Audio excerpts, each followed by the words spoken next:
the story of Italian prisoners of war calling American POW camps almost paradise, does not begin in the United States. It begins in the dust, fear, and exhaustion of North Africa in 1940, where Italian soldiers marched into a war they were not prepared to fight. Many of them were young, poorly equipped, and caught between Mussolini's ambitions and the brutal reality of modern warfare. When the United States entered World War II, Italy was already struggling on multiple fronts. Italian units were scattered across Libya, Ethiopia, Albania, and the Mediterranean. Their supply lines were collapsing, their equipment was outdated, and morale had sunk to dangerous lows. For many Italian soldiers, the enemy was not the Americans or the British. It was hunger, heat, disease, and the harsh desert itself. Entire battalions fought without proper water, without air support, and sometimes without clear plans from their commanders.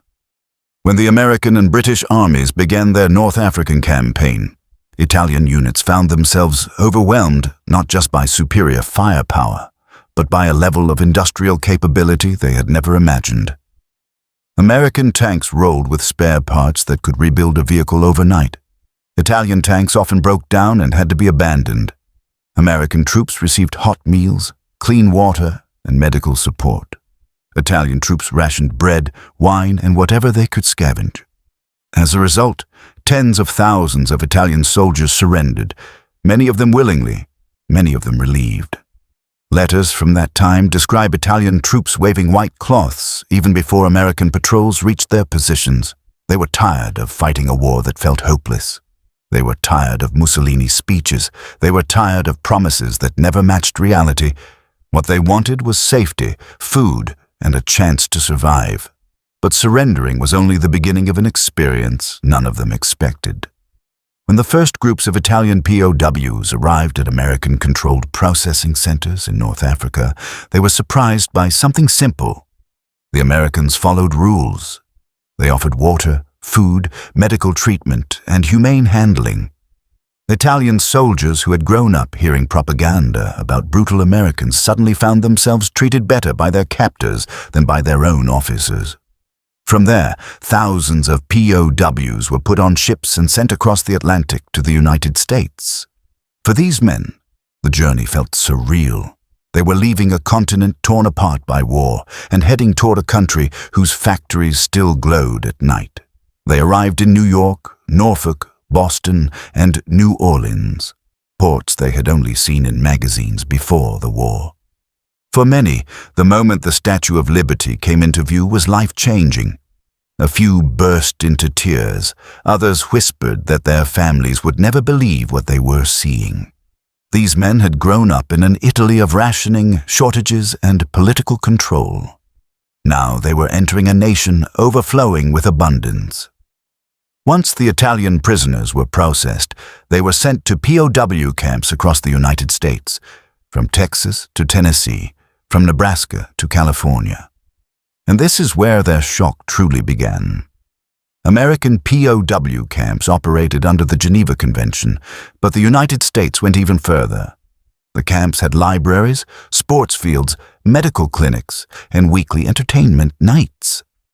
Most prisoners were given work assignments on farms, sawmills, road projects, or canning factories. Unlike German POWs, who sometimes resisted work, the Italians embraced it eagerly. They liked leaving the camp, meeting Americans, and earning small wages they could use at the camp canteen. In the food, this was the biggest surprise of all. Many Italian POWs later said that they ate better in American camps than they had ever eaten in the Italian army, and in some cases, even at home. They received meat, bread, soups, fruit, vegetables, and sometimes even desserts. American farmers would bring them fresh eggs. Cooks prepared large portions. The prisoners gained weight, became healthier, and recovered from months of malnutrition. One Italian POW later wrote that the first time he tasted real American coffee, he thought it was a gift from heaven. Another wrote that he could not believe Americans could eat so much meat every week when Italian families back home saw meat only on holidays. The treatment they received from ordinary Americans shocked them even more. In many rural towns, people brought the POWs cold drinks, extra bread, or cigarettes while they worked in the fields.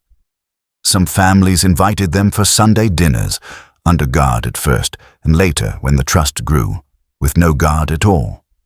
Farmers sometimes brought them homemade pies, or even small gifts. Italian prisoners sang while they worked. They joked with American guards. Many wrote that they felt like guests rather than captives. This was especially surprising because most Americans had expected their prisoners to be dangerous fanatics. But the Italians turned out to be cheerful, talkative, and grateful. They played soccer with American soldiers. They taught Italian songs in the evenings. They built small chapels inside the camps. They even started art classes and wood-carving workshops. Some camps displayed their artwork in local fairs. In many camps, relationships between POWs and American guards became so friendly that the guards joked about forgetting which side they were on. Some Italian prisoners helped American families during harvest season, repaired barns, or played music at community events. American newspapers reported that the Italian POWs were the happiest prisoners ever held in the United States. When asked why, many of the prisoners gave the same answer: because here we feel human again. Still, not everything was simple. A small number of prisoners remained loyal to Mussolini and tried to intimidate others. They created internal groups, demanded obedience, or tried to punish anyone who cooperated too much with the Americans. These black shirts were quickly separated by American authorities and moved to isolated camps. Once they were gone, camp life became peaceful again. By 1943, when Italy surrendered and joined the Allies, the atmosphere changed even more. Most Italian POWs were reclassified as cooperators and given more freedom. They worked with American troops, repaired equipment, harvested crops, and even helped in hospital kitchens. Some Italian POWs began wearing special badges that read Italian Service Unit, marking them as partners rather than enemies. Many later said that this was the proudest period of their captivity. They felt useful, respected, and treated like friends. By the time the war neared its end, many Italian POWs faced a new fear. They did not want to leave the United States. They were afraid of returning to a homeland broken by war, poverty, and political instability. They had lived for years in a country where food was plentiful, people were kind, and the future seemed full of possibility. Several POWs applied to remain in the U.S., but wartime policy required them to return home. Still, some found ways to come back after the war, many through immigration programs and others by marrying American women they had met during their captivity. When asked decades later what American POW camps were like, many Italian veterans gave the same answer: it was almost paradise. They were not exaggerating. They were comparing the chaos of Mussolini's war with the stability, kindness, and abundance they found in the United States. For them, America represented a world they had never imagined, a world where dignity mattered, where food was not a luxury, and where the future felt bright instead of terrifying. As the Second World War rolled into its later years, the experiences of Italian prisoners of war in the United States began shifting in profound ways. Shifts that would ultimately inspire thousands of these men to tell their families back home that American POW camps felt, in their own words, quasi un paradiso, almost a paradise. But to understand why these impressions formed, we must return to the uncertain period of 1943, when Italy's political landscape collapsed. Alliances shifted, and tens of thousands of Italian soldiers found themselves transported across the Atlantic into an entirely different world. For many of these men, their journey to the United States began in North Africa. Once captured, they boarded American transport ships that, compared to the harsh German or British troop carriers, seemed extraordinarily clean and surprisingly humane. Many Italian POWs wrote in later memoirs that their first impressions of American treatment were formed before they ever stepped on U.S. soil. The ships offered showers, proper meals, medical inspections, and in some cases, even improvised entertainment arranged by the crew. These small observations planted the earliest seeds of a narrative that would eventually become legendary among Italian communities, that life as a POW in America was shockingly decent. Upon arrival, Italian soldiers were distributed among more than 600 POW camps across the United States. These camps varied widely in size, from small agricultural detachments holding 50 to 100 prisoners to massive camps in Texas, Nebraska, and California holding several thousand. But the overall design principle remained consistent. America intended to follow the Geneva Convention not grudgingly, but thoroughly. This alone stunned the Italians, most of whom came from a wartime Italy suffering food shortages, political chaos, and harsh military discipline. In the American camps, Italian soldiers received food that many described as better than what they had eaten even as active duty troops in the Italian army. Meals often included meat several times a week, fresh vegetables, thick bread, fruit, jam, butter, and occasionally even desserts. Many POWs were given the same calorie count as American soldiers, sometimes around 3,000 calories per day. For men who had marched hungry across the deserts of Libya and Tunisia, this was astonishing. Letters home frequently included lines like, "Mamma, qui si mangia bene?" Mother, here we eat well. But the transformation of these men's lives went beyond food. Work programs became a defining part of the POW experience. Under the Geneva Convention, POWs could be assigned work so long as it was not dangerous, humiliating, or directly related to military operations. The United States used Italian POWs to fill severe labor shortages caused by millions of American men joining the army. Italians worked in agriculture, forestry, canning factories, maintenance crews, and even on military bases performing non-combat tasks. They earned small wages, between 80 cents and $1.20 per day in canteen credits, which they could use to buy toiletries, stationery, sweets, and sometimes even musical instruments. To Italian POWs, this system of paid labor felt incredibly modern. Many had grown up in rural villages where wages were inconsistent and work was backbreaking. In America, they found themselves mowing lawns, cooking in mess halls, repairing fences, or helping farmers harvest crops. Even when the work was physically tiring, it was conducted under supervisors who, unlike fascist officers, rarely yelled, rarely punished, and never used violence. Italians began referring to their American overseers with nicknames like Il Sergente Buono, the good sergeant. Even more surprising was the freedom of movement granted to POWs. Though camps were fenced, the internal areas were spacious, often containing sports fields, libraries, gardens, and sometimes even small theaters built by the inmates themselves. Baseball quickly became a favorite pastime. Italians learned the rules from American guards and soon formed competitive teams. Soccer was even more popular, so popular that some U.S. camps built proper fields for them. When American guards joined the matches, POWs often joked that "Gli americani non sanno usare I piedi." Americans don't know how to use their feet. Recreation extended beyond sports. Many camps allowed classes in English, mathematics, carpentry, mechanics, and even art. Italian POWs were encouraged to build things, paint murals, carve wood sculptures, or join orchestras. The U.S. Army actively supported these programs because they believed idle men caused trouble, but productive men maintained morale. In one famous camp in Texas, Italian POWs built an entire chapel decorated with hand-painted frescoes. The structure still stands today as a symbol of the unexpected beauty created in captivity. One of the most transformative elements, however, was the cultural exchange between Italians and American civilians. Many POW labor detachments worked on family-owned farms.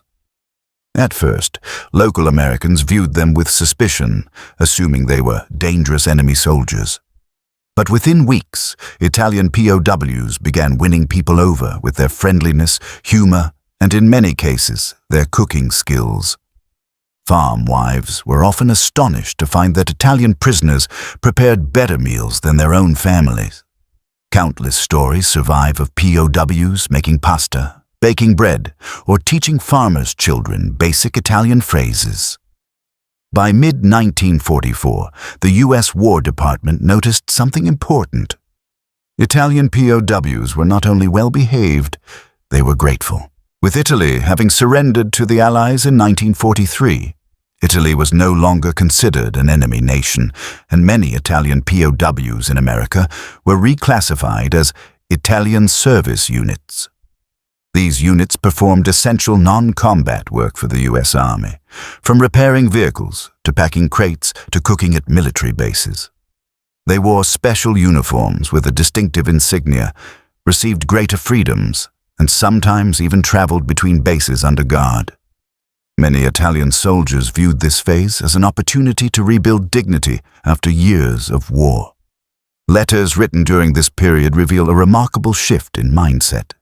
Italian POWs wrote, "Here we are treated as men, not animals," or "We work, but we live like human beings." While some of this language was hopeful exaggeration, especially when writing under censorship, the underlying sentiments appear repeatedly in diaries, post-war interviews, and oral histories. Another defining factor was health care. In wartime Italy, medical care for soldiers was often inconsistent and poorly supplied. Many Italian veterans remembered American camps as places where doctors treated them without prejudice. Minor injuries were treated quickly, dental problems were addressed, and serious cases were transported to proper army hospitals. POWs were stunned to learn that even enemy soldiers received professional care simply because it was the American standard.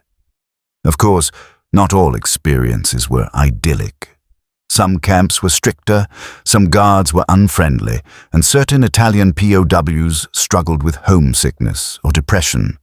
But even in the harsher camps, the overall system still offered more stability, food, and personal safety than many Italian soldiers had known during the war. The contrast became even more striking when Italians communicated with German POWs, either through letters or at joint work sites. Germans often complained about the restrictions, discipline, and the constant tension between guards and inmates. Italian POWs, on the other hand, frequently described their own situation with surprising positivity. This comparison fueled the legendary reputation of American POW camps among captured Italians. By the war's end in 1945, many Italian POWs faced an unexpected emotional conflict. They longed to return home, yet they had grown fond of the peace and routine of their American captivity. The thought of returning to bombed-out towns, unemployment, and political upheaval in Italy weighed heavily on them. When repatriation ships finally boarded, some Italians cried. Others reportedly asked American officers whether they could stay in the United States. In rare cases, a few even attempted to return illegally after being sent home. Once back in Italy, these men became powerful storytellers. Their descriptions of the United States, its food, fairness, freedoms, and opportunities left deep impressions on post-war Italian society. Many later encouraged their children or grandchildren to emigrate to America. Several former POWs did return to the U.S. legally in the 1950s and 1960s, seeking the life they had glimpsed behind barbed wire. One of the enduring legacies of this experience is how it reshaped Italian views of America. During the early war years, fascist propaganda had portrayed the U.S. as greedy, immoral, and chaotic. But the lived reality of POWs revealed something different, a society that valued rules, respected human dignity, and believed in treating even enemies with a baseline of decency. This perception not only improved Italian-American relations, but also influenced Italy's post-war alignment with the West.